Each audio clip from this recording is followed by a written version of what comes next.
the really exciting things about working in English language education is that we don't just have to be teachers. There are a lot of different career opportunities that we can pursue once we've got a little bit of teaching experience under our belts. In this video, you'll see a series of interviews with teachers who have taken their careers in different directions depending upon their personal interests and also upon different opportunities that have presented themselves. As you watch these interviews, think about whether this is a career direction that you might want to take at some point in the future. I was still teaching, actually, and I had the opportunity because I had done a lot of teaching in the workplace, so I was asked to be on a team of people to develop a curriculum for engineering specifically, and it was very interesting because I had been just being a teacher, and just the thought of getting involved in curriculum development was another step for me to take in order to expand my knowledge and to learn some new skills. I think probably one of the greatest things is, in most cases, I think curriculum development is usually done in a team. So all of a sudden you're working with a lot of different people, and you're often working on creating specific modules or what the needs are for the whatever the curriculum is you're doing. In the case I was in, it was in engineering. So we all had our own ideas, and it's really about getting those ideas together to meet the requirements of often because the curriculum I did was through the government, so there were certain criteria that had to be met. And so it's really probably the greatest challenge, I would say, is actually working together in that teamwork to get something really fabulous and cohesive and that will work as actual curriculum. Again, I love the creativity because I do enjoy writing.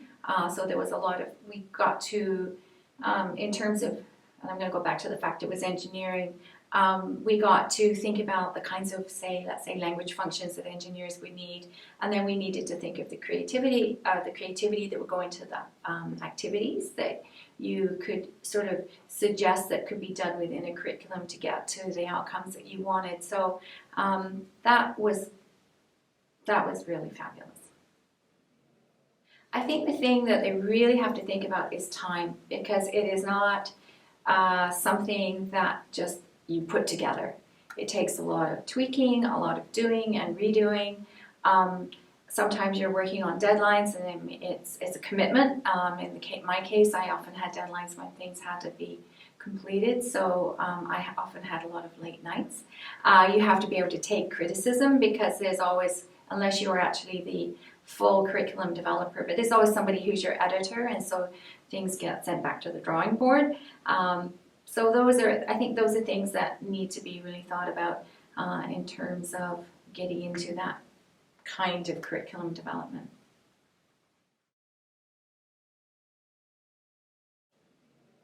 I chose to integrate teacher training into my career. I think because I had an early start with it, I actually started teaching English as a second language or English as a foreign language in Japan. And after about 6 months there, I was promoted to teacher trainer or assistant trainer, and just really enjoyed the kind of different tangent that took me on. So being able to interact with colleagues in that way and kind of share my enthusiasm for the field. So it's been great. It's been a very good part of the journey. I think the dynamic between teaching international students, between teaching ESL and teacher training, is a little bit different. I think that surprisingly, students in a teacher training setting, I think in a lot of ways need more encouragement. The tasks that they're going to undertake can seem daunting for people that have never done it before. Whereas most of my ESL students began studying English at home in their home countries, so although the format may be different, being with other cultures, the experience of being in a classroom setting is kind of similar. Some of my teacher trainees, for some of them, they may have never taught at all. Some people are returning, they want to change careers, so they haven't been in a classroom in a long time. So there can be a lot of apprehensions that go with that. On the other hand, I think the energy levels in teacher training can be just incredible. So although it's a different dynamic, I think I've kind of found a balance between the two. I think making a difference, if I can see that either an ESL student or a teacher trainer has picked up on some concept and integrated that into their teaching, into their lesson planning, or into their usage of the language, I think that makes it worthwhile. That's the best part, I think, of what I'm doing. I think to shift into a role of teacher trainer from just interacting with international students or from teaching ESL, I think it's important just to remember that everybody kind of starts at a different place, to encourage teacher trainees to be patient with themselves and not expect to have everything fall into place instantly. Take it one step at a time, and to really have fun with it, to bring humor into the classroom. I think most importantly, because I'm a very, very hands-on teacher with my ESL students, to not get too engaged with the textbook at the cost of forgetting the individual students that are there with you. So to take things out of the class or out of the textbook as much as possible, kind of to apply that to students' own lives and to their personalities.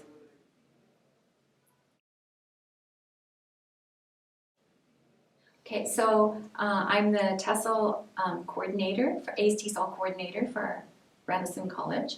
I have been involved in teacher training for quite a while, doing some online teaching for TESOL Ontario. So this came along as an opportunity to be the coordinator of a teacher training program. Again, something that is expanding my career. I do still teach, I have to say that. I still teach ESL, but it's just an add-on to my actual teaching career. There are a lot of challenges. One is obviously the learning curve is new because all of a sudden I have a lot of responsibility in terms of from payroll to scheduling to all those kinds of things, so that learning curve was quite large.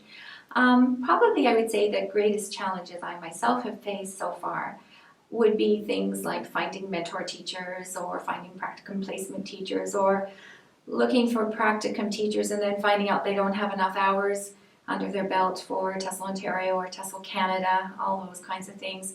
You get all sort of, oh, I've got all these people, and then, oops, I don't have enough. So it's a lot of logistics, I would say, are some of the greatest challenges. It's not so much the teacher training itself, but definitely there's a lot of logistical things, a lot of balls in the air at the same time. Dealing with the teachers themselves, the ones who are in for training. There's a lot of emotions a lot of them go through, so there's a lot. You have to be really available all the time when you're doing teacher training or running the program anyway. Well, again, I love challenge, so the challenge is great. I think what is wonderful about the role is as the coordinator, I get to see sort of the growth of when people who come into the program in order to, with hopes of becoming teachers and just watching them develop, that's fabulous. I think anybody who is a teacher trainer, the coordinator of a teacher trainer training program should also be a trainer and part of the program, because I think you need to have that hands-on aspect in order to do the job, but also to get a sense of what's going on within the program. So yeah. Be prepared for a lot of work would be one. Also, you need to be available. I think that's a very important thing, because it's not just the teachers or the mentor teachers or the teacher trainers or the teacher candidates. There's a lot of questions, a lot of emails, a lot of clarification often has to go on.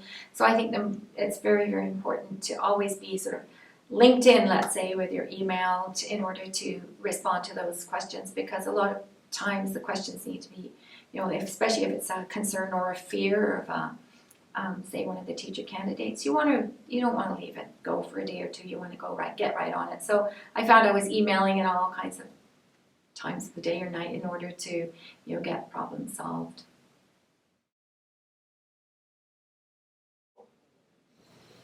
I chose this career path as the director of the English Language Center. I grew into the role. So I started out teaching, and as the program grew, I was one of the first teachers in the program. So it was a good fit for me to take on more administrative tasks as the program began to get bigger. The transitions that I experienced when I went from teaching to managing were actually quite easy for me, because as I grew into the position, I was learning as I was going, and there was no role before I was there, so I was able to make up a lot of what I was going to do as I went. So it was not a difficult transition. It wasn't as if one day I was a teacher and the next day I was an administrator. I had a lot of time and opportunity to learn as I went along. I think what I enjoy most about what I do is getting better. I really like the idea that because as I said, I started from the very beginning, we're always striving to do better and better and better. And every time we get something done and it's better than what we did last time, I love that sense of accomplishment. I love watching the teachers grow and develop in their teaching, and the students, I like to see them be successful on main campus and do what it is that they need to do well. So as we're getting better and bigger, every time we have another milestone or accomplishment, I feel really good about what we're doing. The advice I'd give someone who's thinking about transitioning into a management role would be to really think about the responsibilities that go along with the role, and make sure that you are good with it, and make sure that you are ready for it, because you have the responsibility to many different people. You're responsible to the students to make sure that you're adequately preparing them for where it is that they need to go or what it is they need to do. You're responsible for the teachers, because you have to make sure you have a good working environment for them. And you're responsible to upper administration, as in my case, to let them know that when you are deeming a student capable of handling English at the university level, that it is absolutely true. And when you have 3 different people who are looking for different results, and trying to make all of them happy, it can be quite stressful. So you need to be able to do this to the best of your ability, and realize that you need to provide the best education, while at the same time understanding that the role of, in my case, my role is also that of managing a business. So you need to think of both the educational outcome as well as the business, and so people must be happy at work, and the students have to be happy at their schooling to make sure that the programs continue to grow. But you also have to make sure the administration is happy with what you're doing. So it is a bit of responsibility, and make sure that you're ready for all of that before you move into management. Business development is all about getting contracts for your organization or your language program. It's a little bit different from sales and marketing, because you're not just marketing or selling to individual students, but you're going after these larger contracts. And I got into business development because it's a really interesting avenue for English language teaching, because you're almost creating programs and you're creating contracts. So if you see a need or an opportunity in the market, or a client comes to you with something that they specifically want you to deliver, then you have to create this course or create this package, and you have to negotiate the contract. Sometimes you're even actually writing the contract, and so it's actually a very creative side to the business. Business contracts and business development doesn't sound creative, but it actually is, because you're conceptualizing these products right from the start, and then you're overseeing them all the way to the end of delivery. The biggest challenge with business development is just realizing how much control you can actually take over the process. When I first got into business development and putting contracts and programs together, I was kind of allowing the client to design the playing field, so to speak, or to set the rules. But then I realized that because this is a creative process, I can actually take much more control of the process than I initially thought.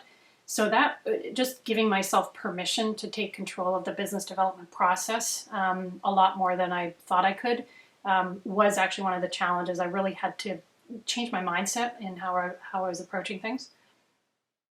I really enjoy the creativity in this role because you can come up with a program idea and you can match that program idea with a customer, and then you can create the contract and you can oversee the whole process from conceptualizing the program through to making the contract through to delivering it. And so it's really rewarding at the end of the day when something that you've created has been very successfully delivered. And it's also fun, believe it or not, to do the troubleshooting that goes along with this type of work. No program ever unfolds or no contract ever unfolds exactly as you've envisioned it. So as you go, you're meeting barriers or problems and you have to troubleshoot them, always keeping in mind what your end goal is. So that sounds like it might be stressful, but it's actually very fun. And once again, it's very creative. The advice I'd give a teacher looking to transition into a business development role is to really understand contracts. So take some time to learn a little bit about contract law. It's not quite as daunting as you might think it is. Just learn the basics of what should go into a contract. Also take some time to learn pricing. So, you need to be comfortable creating spreadsheets, creating budgets, and pricing out the programs that you're developing. So put some time into learning the numbers behind it, and then it's not as daunting as it would otherwise be. Well, when a person comes to Canada from another country and they become permanent residents, they would like to be able to take English classes or linked classes, language instructions to newcomers. And in order to do so, they need to have an assessment to appropriately place them in a class. Sometimes there's bridging programs, workplace programs that also will need a proof of proficiency from an international applicant. And again, an assessment might be needed. So then I would conduct the assessment. And the assessment assesses their skills in listening, speaking, reading, and writing. And so I would do an interview with them for the speaking and listening, and then they get tasks for reading and writing, and they have to be done in a timed manner. After that, I take their assessment and I will look at their results and score them against the standard that has been provided. I'll give them a Canadian language benchmark, or basically it's a description of what they're able to do. I initially began or got into becoming an assessor because there was an influx of newcomers and it was just too much for one assessor to handle. So I applied for the position, I met the requirements and took the training, and that's how I got into it. Requirements would be such as a length of time as far as how many hours you've taught in ESL. The idea of, are you culturally sensitive? Have you had experience in being able to ascertain or determine different analytical parts of the ESL? So it's not just teaching, but are you able to determine and have some of that clinical aspect of it? Well, teaching is fun. And there's a lot of creativity and you're enthusiastic. You get to really know your students. You see them at the beginning. You understand their hurdles and help them overcome the obstacles, and you see their progress.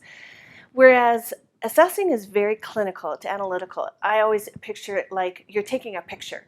You see their skills at that moment. You don't see the beginning and you don't see the end. So that's a little bit of a difficult transition, at least it was for me. Now, having said that, I do enjoy accessing that analytical part. That's not my go-to place. I'm usually a little bit more creative and practical. But on the other hand, I think I've become a better teacher because I'm actually able to determine the exact steps needed in order to go from one benchmark to the other benchmark. And I have a better idea of how to do that. The other thing is, although there's documentation and paperwork, there's little prep, which is kind of nice too. It's a different approach, or it's just something different than teaching. I think the advice that I would have for someone who's transitioning is to recognize that there's no time to become emotionally attached to your students. You have a client, you can make them feel comfortable and you can make them feel at ease as much as possible when taking an assessment, but that's it. You don't have time for that emotional attachment. And it doesn't do them any good to over-exaggerate or exemplify or make greater strides than they really have attained. So I think you just have to recognize that although you may have a very small part or a limited amount of time with that client, that it's still an important piece of that person's journey in learning English and acculturating to Canada.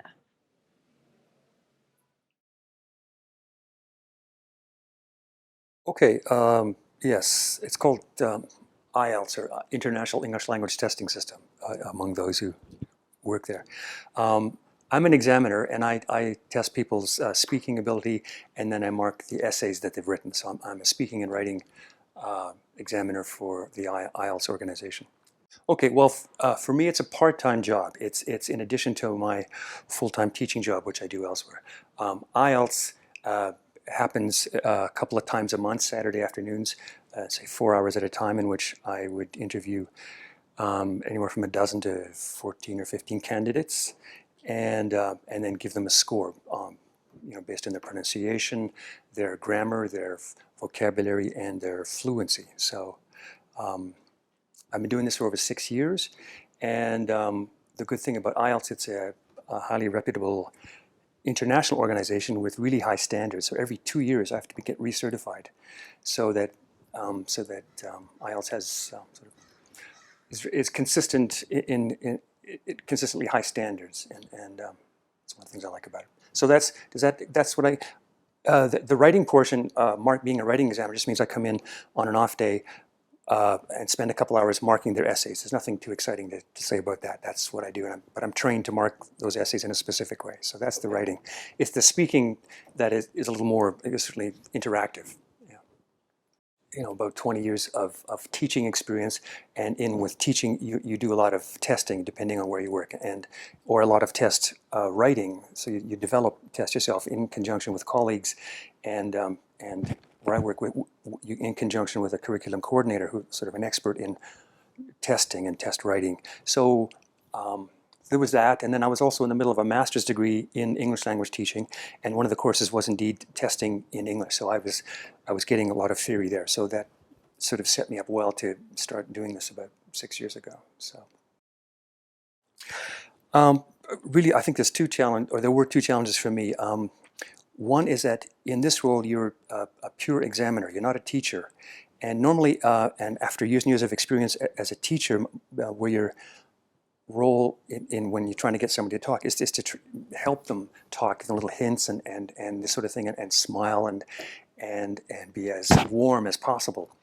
With IELTS, it's you don't have to be cold, but you just simply, we have scripted questions we ask, and then we wait for the response. And if the person taking the exam has some difficulty, we move on if it's really difficult for them. If they're struggling a bit, we can't help them. It's a test.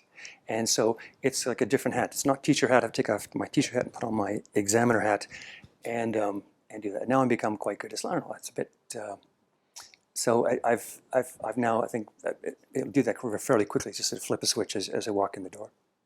The other thing was, at the beginning, is learning with the speaking exams, was learning the format, because it's fairly scripted, the questions we ask. I mean, there's a variety of versions of the test, so that people can't cheat or tell their friend, you take this and you'll get this. But it's a 14-minute exam, and you have a timer in front of you, and there are 3 sections, and each section has to be specifically timed, and there's a standard introduction that all examiners say, and there's certain portions. In the first portion, it's scripted. You can't modify, and if a student doesn't, or the examinee doesn't understand certain vocabulary, all you can do is repeat the question more slowly. You can't give them a detailed explanation, so you're not teaching, once again.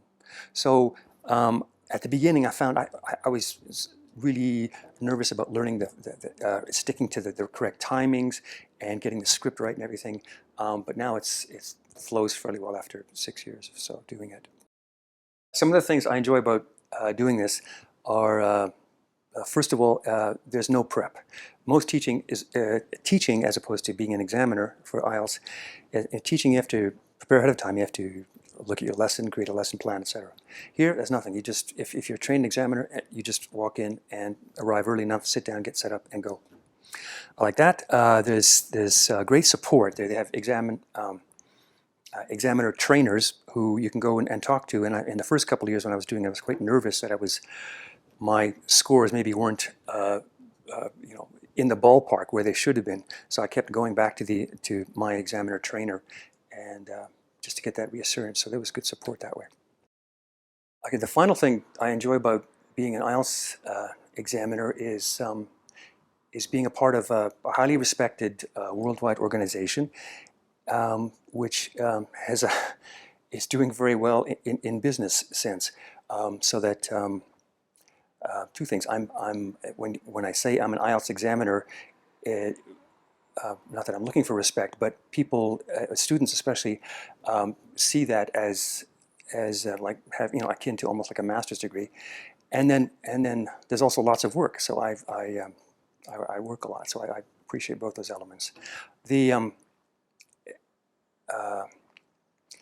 It's in a sense it's a kind of professional development in that my teaching is enhanced by my abilities as an IELTS examiner. So I can help students much more specifically when they come to me with writing problems or something, or they say they have an IELTS test coming up. Then as I say, it broadens my teaching abilities. If someone's interested in becoming an IELTS examiner, I suggest they talk to in their area. Go find out who's offering IELTS, and then meet some examiners if possible, and the administrators, and in a sense do an information interview and find out if it's the kind of thing that you might be interested in doing, because it's different than teaching. The teaching skills I had were excellent. How could I say? Preparation to become an IELTS examiner, but then I had to do their certification process, and so I would say that just talk to the IELTS people in your area if possible, and like I said, in an information interview kind of way, and then see if it's, and then jump in just to see if apply if you think you'd like to do it, and then see what happens.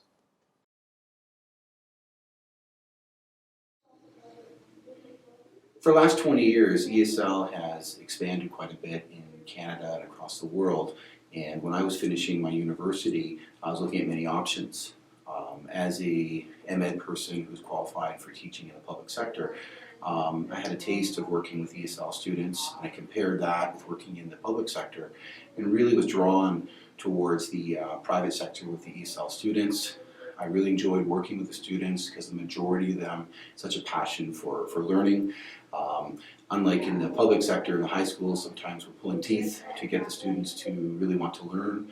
So it's been really enjoyable as I've gone through my career. Over the career, I've moved into a director here at London Language Institute, and kind of oversee what's happening, and certainly many changes over that period of time, but that still remains the same, where the majority of the international students have a strong drive for success, and it's been a pleasure working in the industry. Through my career, as I moved from teaching more into an administrative role, certainly been many challenges that occurred and still are occurring with the government of Canada passing some new policies, particularly under each province. Each school must now be under the tutelage of the MTCU, for example, here in Ontario.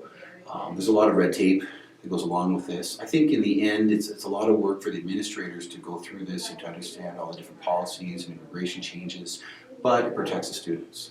The goal really is to produce top quality education across Canada in general, and as we keep doing this, it's always an education for us. Those are the challenges that I've incurred over my career. The most enjoyable thing I've enjoyed over my career in this industry is working with students from all around the world, learning about different cultures, finding out how what drives people to come here and learn about Canada. And in the end, from a business perspective, it's one of the few industries where it's a win-win, where students are paying for a service and receiving something more in return, something very intangible for the student to carry forward with them for the rest of their life.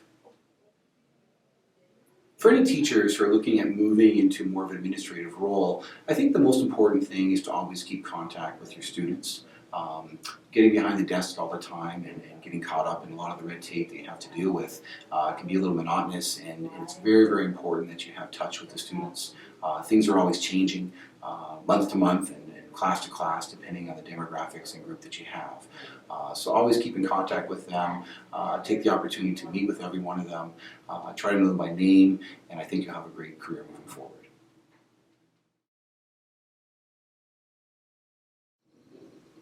The career path I chose kind of chose me, actually, and my entry into this career was reverse of what you would expect it to be. My teaching came after I became a director of the school. My interest at the time was in business, and I was always supposed to be on the business end and administrative end of running the school.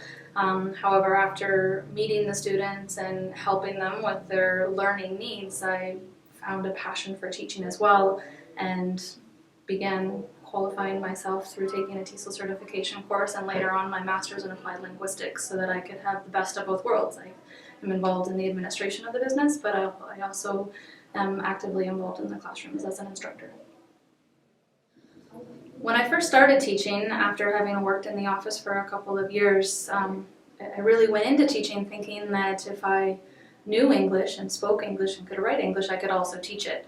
And after my first few experiences as an instructor, I quickly realized that although I thought I was doing a good job at the time, I knew there were a lot of things that I could do better, which is what led me to furthering my education in this field. I honestly couldn't think of a better career for me. I love the administration aspect. I love being involved in the communication with students before they come to Canada, answering their questions, letting them know what they'll be experiencing in Canada, what their homestay families will be like, what their education experiences will be like. And I love the teaching part of it as well. I love being able to see students from the beginner level through to when they finish with us and watch the progress that they make. I also love the fact that I hear from many of the students after they leave our doors and get to really know how their experience here really has impacted their lives. I think there is a bit of a disconnect in some schools between administration and the teaching staff, and a lot of things that happen behind the scenes of running a business are things that the teachers really aren't aware of. Things like fee collection and immigration issues and some of the obligations we have to memberships such as Languages Canada and the Ministry of Training. And for a teacher who's hoping to go into a more administrative role is really going to have to take the time and put in the effort to learn all of those things that are required to run a successful business in this industry.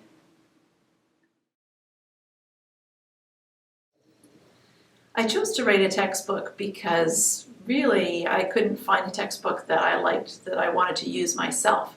It's a little more complicated than that, actually. I had been working at Carleton University, this is probably 10 or 15 years ago now, and in that context we were actually not allowed to use textbooks, the idea being that teachers would develop their own materials that were responsive to their students' needs, and your materials might change from term to term. So it was an environment in which a lot of teachers were developing their own materials. And so at the end of my time there, I realized I had quite a lot of material that I could use for teaching purposes, and I thought I would try and write a textbook at that point that might be useful to my class.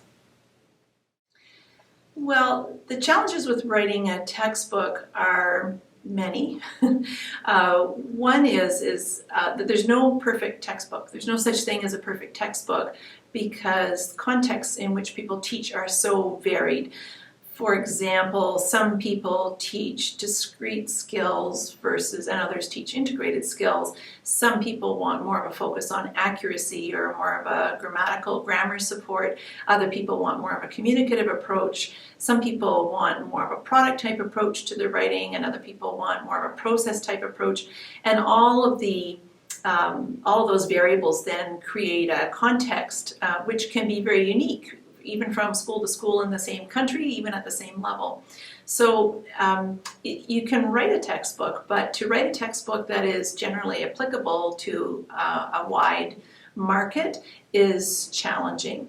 And you can always write a textbook that seems to do the trick for many people, certainly, and have it published. But that doesn't mean that your textbook's perfect. It's always something that could be tweaked or changed according to the context. And of course, that's why it's so important that teachers develop their own materials based on the textbook that they're using. So in a sense, every teacher is a textbook or a materials developer. In terms of other challenges about writing a textbook, certainly it's very time consuming.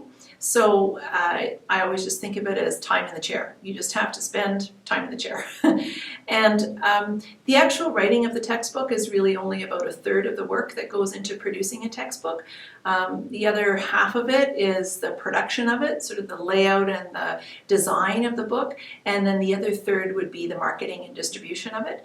If you have a publisher, of course, they will often look after those elements of the textbook process, of the writing process. But if you don't have a publisher or you want to self-publish, then those things consume even more of your time, even more than just the writing of the materials.